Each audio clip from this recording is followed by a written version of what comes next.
Welcome back to Harlot's Haven. This is episode 2 of the first ever collective love reading that is based on your fifth house. This mainly pertains to your fifth house in astrology. However, it can also resonate with any of your major placements from the sun, moon, rising, Mercury, Venus, just any major placements. I'm going to read for Libra, Scorpio, Sagittarius, Capricorn, Aquarius, and Pisces. I'm going to put timestamps in the description box. Go ahead and read for all of your signs. Libra fifth house. As a Libra fifth house, your love life may move too slow or too fast, and then it may move too slow all over again. So you could go through long periods of celibacy, and then you go through periods where you need to have somebody. Even if you're not promiscuous, you might always find yourself having relationship problems without actually being in a relationship. You might be attracted to both genders.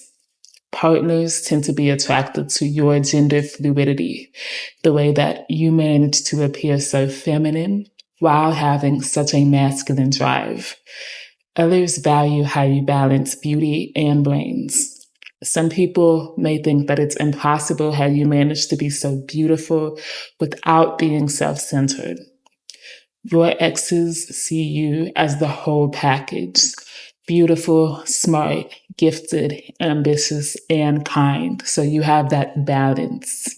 And this is just what makes your exes feel almost as if you're too good to be true.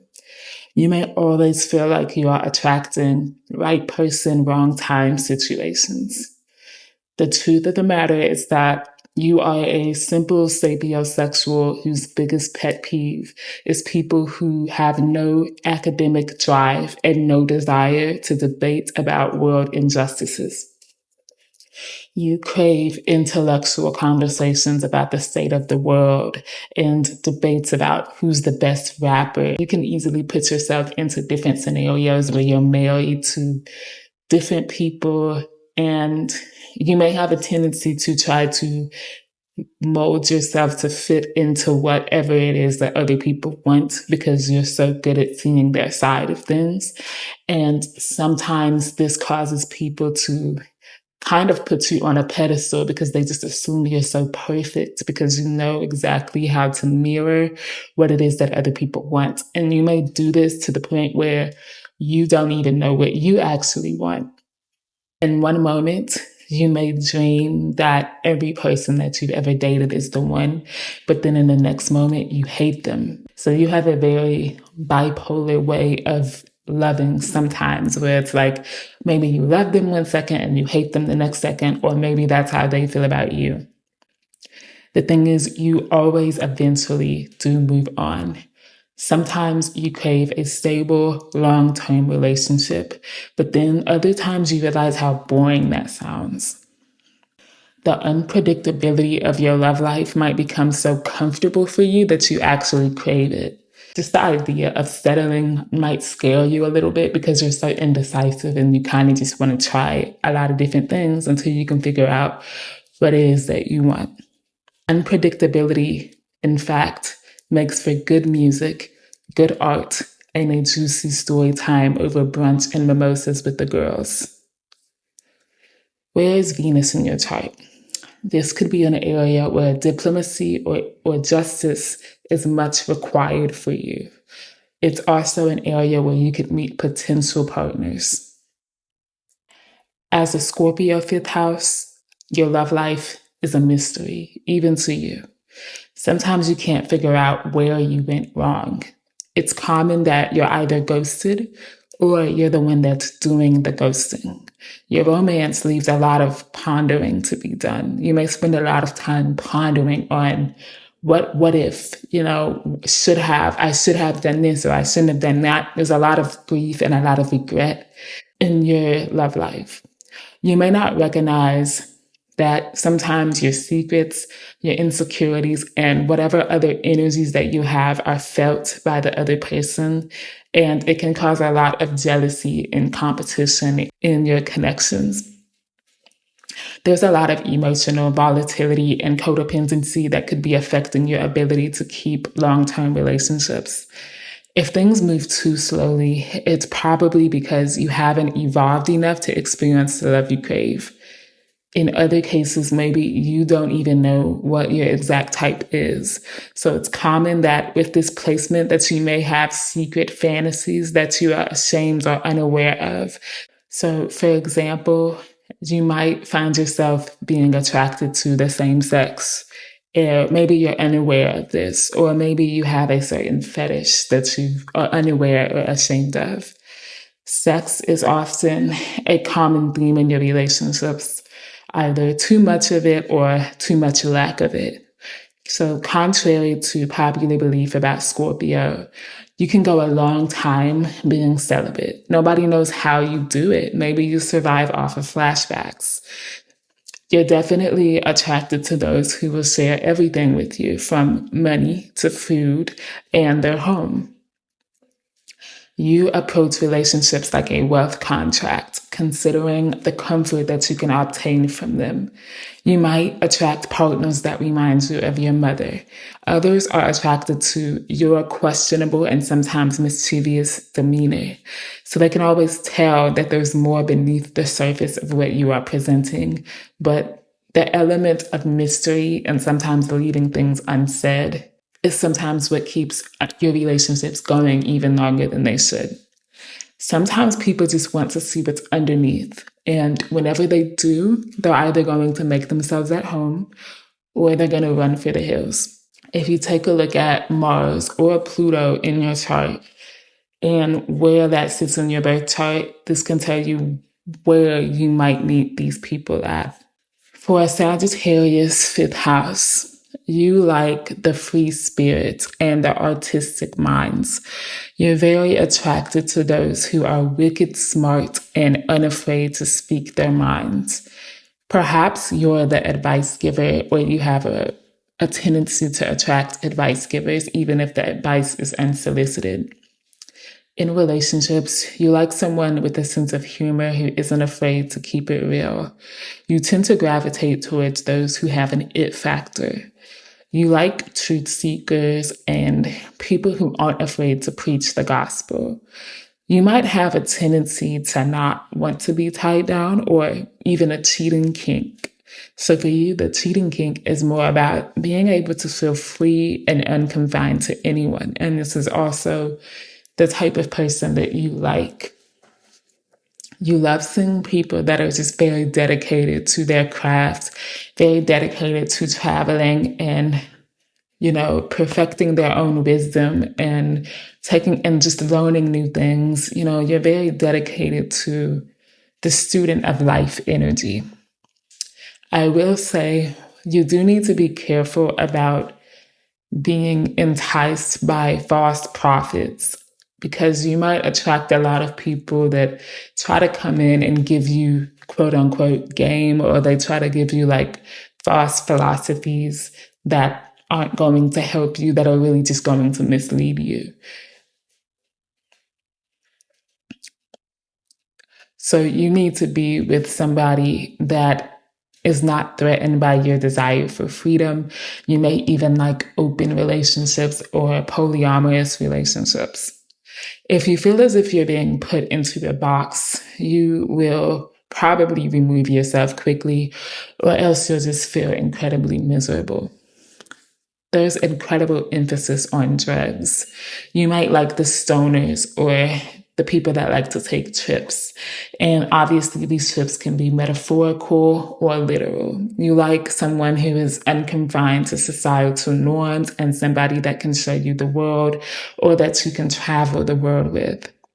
You also love those who are very opinionated and can debate several topics. Your exes love you because they love how free-spirited you are. They love how fiercely sexual and just how dedicated you are to your own pleasure. They might find it very attractive how smart you are and how much you know about spirituality. You might be a nerd. You may be very dedicated to specific topics. Other people could find this dedication just very attractive.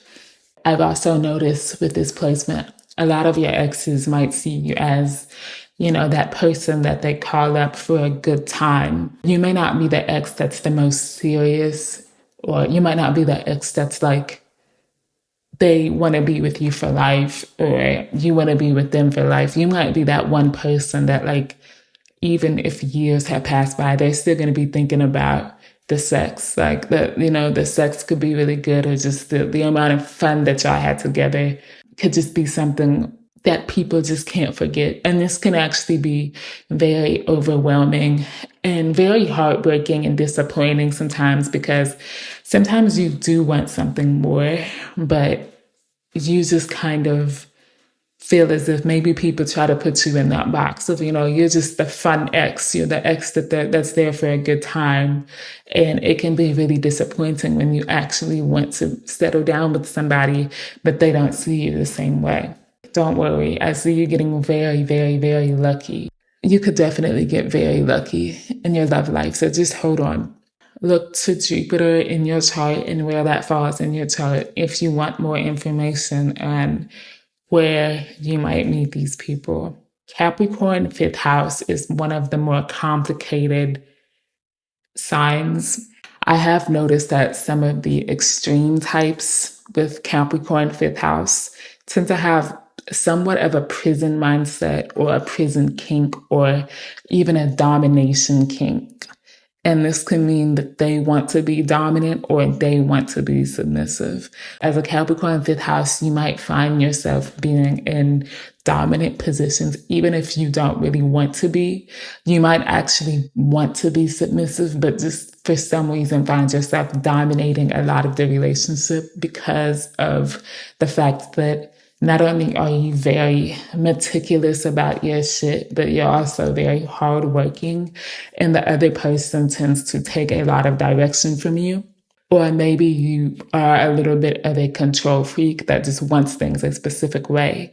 And so this kind of puts you in a position where you feel obligated to be the leader of the relationship. There is a lot of emphasis on chains and whips and domination. So the thing is, it's more comfortable to have rules to follow, and it's more comfortable for you to have predictability in a relationship. Therefore, you may take a while to move on. So, for example, it could be 10 years since you broke up with your ex, and you could still be in love with them, and you could still be talking about them. You may also find yourself staying in committed relationships with people that you've been with, maybe somebody that you were with since high school, somebody you've been with for several years. You might stay in these relationships just for the financial stability or the comfort or for the predictability of it, even if you don't necessarily feel sexually satisfied or romantically satisfied with this person.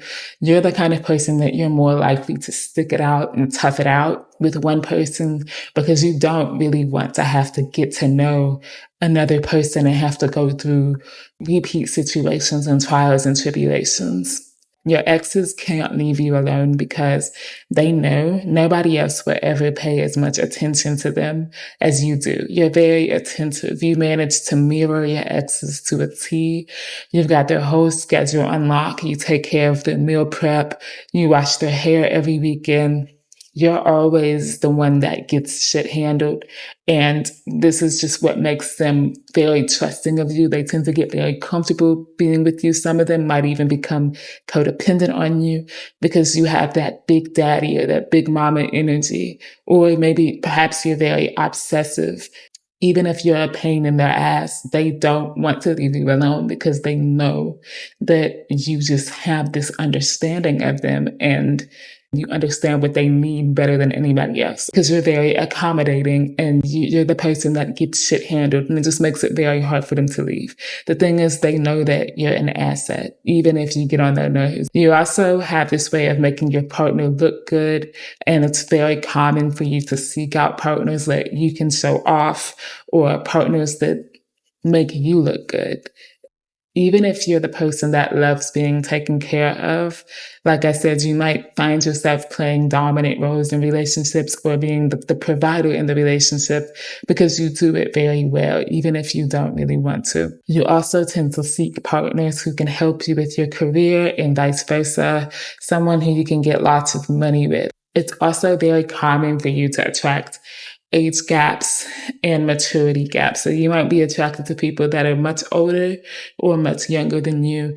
Or even if there isn't a huge age gap, there might be a huge maturity gap where one person is just significantly more educated or mature than the other one. So there's often an interesting power dynamic in this type of connection.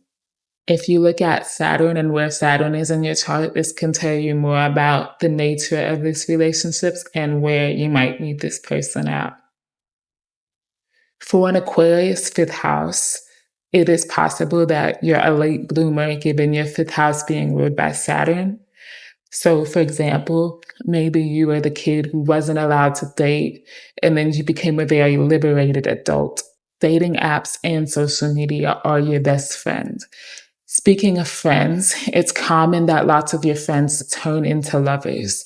So you may befriend people that you want to fuck, or people may befriend you because they're trying to fuck. So nevertheless, being friends first is a very important element of your relationships. So your exes love that even if you're no longer dating, they can still hit you up just to talk. So you're that kind of friend. You also know how to separate business from pleasure. And so you might attract lots of business relationships that turn into lovers. People might even try to get into business with you just to have sex with you. If you're somebody that has your own business, or people that are business owners that are looking for business partners may be attracted to you. Especially in the age of social media, where you see so many things online and everybody seems to be an entrepreneur nowadays, you could find yourself in these types of situations often. So you do need to be careful because you might attract catfishes. People are not always God-fearing as they appear to be on the internet. You may also have a lot of the misfits and the rebels may be attracted to you. You may be attracted to people that are just different or think outside the box. And you may also enjoy talking about politics and internet trends, celebrity gossip, celebrity scandals. Things like this are very interesting to you. And you also need to be careful because rumors are a very big part of your relationships. Either you could be in relationships with people that you hear a lot of rumors about, or people in relationships with you may try to spread rumors about you. Sometimes there's often unexpected revelations about the people that you're in relationships, like people just not being who they said they were. So be careful with that. If you look to the house that Saturn is in your chart, this can tell you a lot about where you may meet this person at. And last but certainly not least, we have Pisces fifth house. So I'm just going to be honest. You are the most hypnotic thing to walk this planet, and you know it. It's never been difficult for you to attract exactly who you want. So you are nothing if not a walking love spell. If you are unaware that you are a walking love spell, it will be your biggest downfall. Others may often discover your potential before you do. And if they think that you're not aware of your rarity, then they will steal your mojo and then say they invented it. So it's often common you may attract very delusional relationships or relationships with people that have a tendency to guilt trip or manipulate you. Like you may attract very manipulative dynamics, or maybe you could be the one that's very manipulative. Yes, it is cliche to say this, but I'll say it anyway. You won't become a walking love spell to others until you love yourself first. What draws people to you is the way that you pour into yourself. Maybe it's the way that you keep your life so private that it breeds a mystique. People begin to realize that you value yourself so much that you gatekeep your energy. And this creates a supply and demand effect, which makes them want more of you. Maybe it's the way that you speak so highly of yourself, or the way that you take the most beautiful angled selfies, glass skin in the sunlight. When someone comes across your social media and makes them feel like they are literally being sucked into a siren's portal. You have such a mysterious, hypnotic, siren-like energy about you that quite literally just makes people fall in love with you. You may be somebody that does spells on people, or people may try to do spell work on you. Please be aware of people with savior complexes, people that project their own darkness onto you, and sex magic. Because as a siren fifth house, not as a siren fifth house, as a Piscean energy, you know exactly how to manipulate your aura to become whatever it is people want. A lot of predatory people look exactly for somebody that is moldable, that they can manipulate. People might often see you as that, and then they may try to project on you, or they may try to violate you. So you need to be very careful, because people can become very obsessed with these types of energies. You can look to Jupiter and Neptune in your birth chart in the houses that they fall in if you want to see more information about where you may attract these specific energies in different people. I really hope that this video gave you some clarity and helped you understand your fifth house and your signs better. I'm definitely going to be doing a lot more juicy love readings for y'all. I thank you in advance for all the support. If you haven't seen my other video, please go back and watch that for your other signs. If you would love to book a personal reading with me, I do general astrology readings. I do love readings. I do past life readings. I do 5-question readings. I do all kinds of different readings, so you can check out all of my services in the description box. You can also check out my social medias and my contact information. Thanks so much for tapping in with me. I'll see you next time.